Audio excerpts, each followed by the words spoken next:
Assalamu alaikum wa rahmatullahi wa barakatuh. Good day to everyone. Before we start, this video will be recorded from our homes due to the COVID-19 crisis. My name is Abdullah Ahmed. I'm an Egyptian student living in Riyadh, Saudi Arabia. And today, me and my colleagues are taking one step toward globalization and becoming global citizens. And we're hopefully going to achieve this goal by trading cultural and traditional heritage with our peers in Texas. In this video, me and 5 other students will answer your questions, and this of course is under the supervision of our great and really extraordinary teacher, Mr. Abul Maqdis Sumbati. And lastly, we would like to extend our gratefulness to Mr. Brian and his students for making this possible. Without further ado, let's start. What is the top favorite food there? What is y'all's biggest tourist attraction? What are your most important values? What is the most popular music? What is the most used technology there? Do y'all learn other languages in school? In y'all's area, what is the largest industry that creates the most jobs? What are some famous landmarks in your area? What type of currency do y'all use? What is y'all's opinion on the coronavirus and what precautions do y'all take? Assalamu alaikum wa rahmatullahi wa barakatuh. My name is Abdurrahman Ahmed. I'm an Egyptian student studying in Saudi Arabia. So I'll be answering your questions in two perspectives, the Egyptian and the Saudi. Also, I would like to point out that the Arab world is an extremely diverse region, so bear in mind that my questions will not give you the full picture of the Arab world, but I'll try to answer your questions to the best of my abilities. I've chosen two questions to answer. The first is, what languages do you study? Well, in Saudi Arabia and Egypt, we study 3 languages: English, Arabic, and French. In addition, people could take French exams such as A1, A2, B1, B2, etc. These exams are also available worldwide, probably in your state too. But of course, you could study basically any language you like in both countries. Moving on to the next question, what industry creates the most jobs? For Saudi Arabia, a lot of people think because of the oil industry, most people will be working in that field, which is incorrect. Saudi Arabia and Egypt are totally normal countries. There are surgeons, engineers, entrepreneurs, accountants, teachers, and more. Like that, I've concluded my part. Thank you so much for listening. On to the next. Hey guys, how are you doing?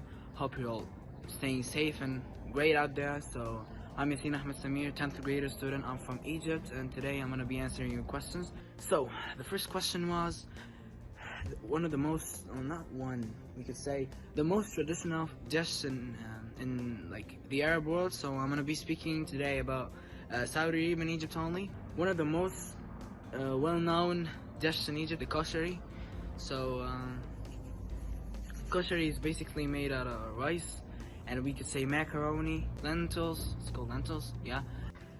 You can also add hot sauce, but hot sauce is like optional. It isn't a spicy type of food. Yeah, with garlic vinegar on koshari, you add the tomato sauce too.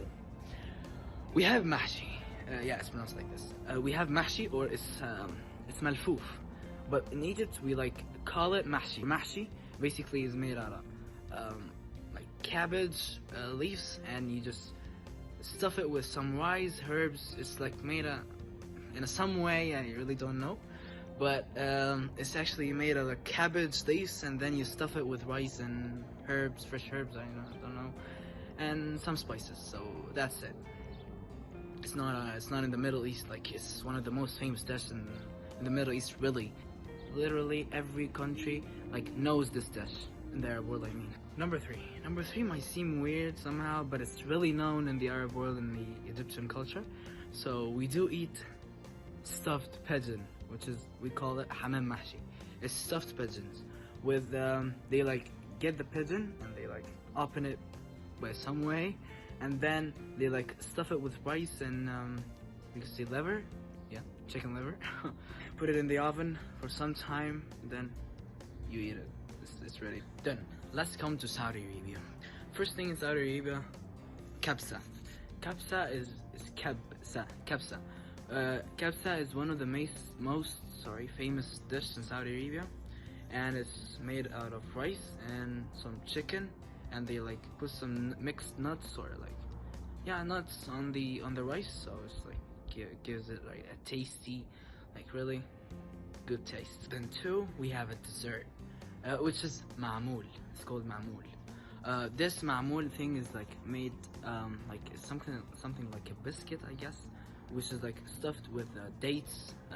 You have pistachios, like it's basically dates.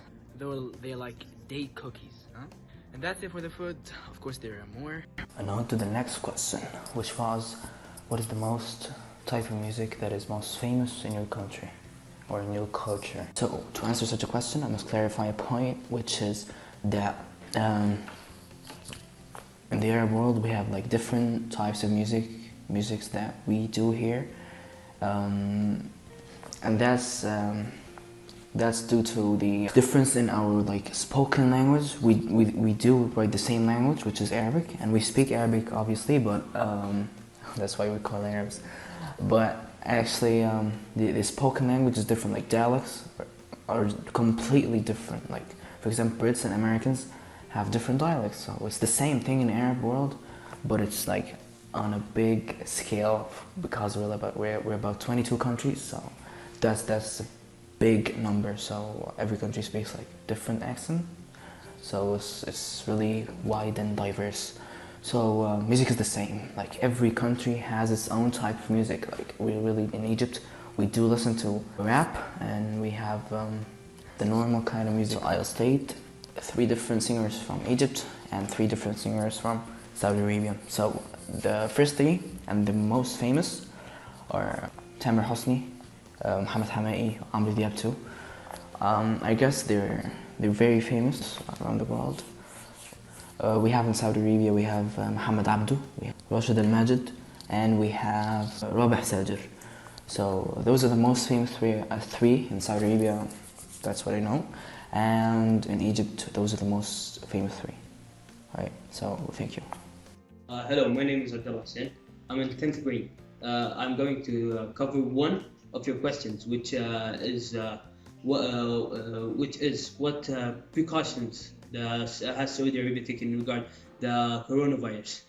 We as Saudis were in lockdown for maybe 8 months, and now COVID-19 cases are getting less than before. What technologies do we use in Saudi Arabia? We use the same technology than any other countries use, but some different stuff. For example, the Ministry of Health made a new application that everybody uses because it tells people if you have a medical record. For example, if you go to the supermarket, the security will ask you to provide the application, which is called Tawakkalna, to check if you are infected or not. Because if you do the test, you receive a notification on the application, rather you are positive or negative. In schools, we have smart boards. And we sometimes use iPads in schools, and now we take school online because of COVID. These are 2 questions I answered. Welcome everyone, I am Nuruddin Walid, and I'll be answering the question, what are interesting facts about the Arab world? And let's just start with Saudi Arabia. Saudi Arabia is roughly about the size of Western Europe, with a size of 2,149,690 square kilometers. And also Saudi Arabia is famous for oil reservoirs, that a liter of water is more expensive than a liter of oil. And also Saudi Arabia is considered the 14th largest country on earth. And besides oil, Saudi Arabia has large camel market. About 100 camels are sold every day. And now let's just go to some misconceptions in ancient Egypt. Many people think that Cleopatra is Egyptian while Cleopatra is from Greek.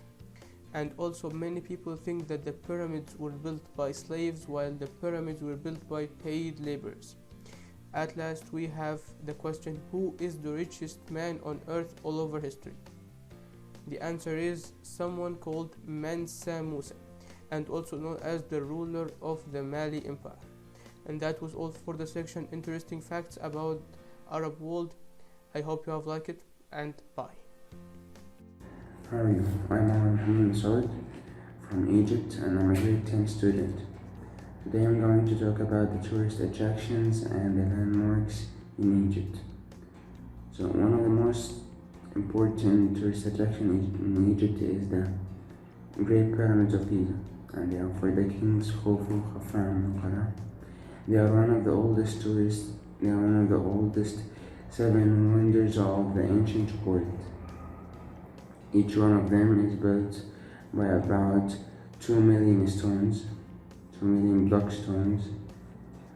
Also, there are many temples in Egypt, such as the Temple of Karnak and the Temple of Abu Simbel, which contains a lot of treasures from the pharaohic world.